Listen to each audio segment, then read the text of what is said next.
இந்த பூமியில் எத்தனையோ விஞ்ஞானிகள் வந்துட்டு போயிட்டாங்க. எவ்வளவோ சயின்ஸ் முன்னேற்றம் அடைஞ்சிருக்கு.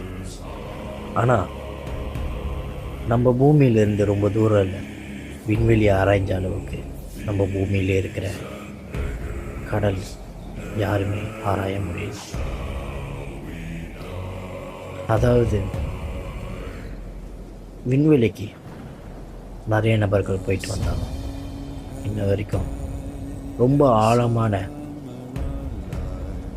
ஓஷன்னு சொல்லப்படுற மரியானா ட்ரென்ச், அங்கே இன்ன வரைக்கும் 3 பேர் தான் போயிட்டு வந்திருக்காங்க. இப்போ நாம் பார்க்க போகிற டாபிக் மரியானா ட்ரென்ச். இந்த மரியானா ட்ரென்ச் பசிபிக் ஓஷனில் தான் லொக்கேட் ஆகிருக்கு. அதாவது சுமார் 2000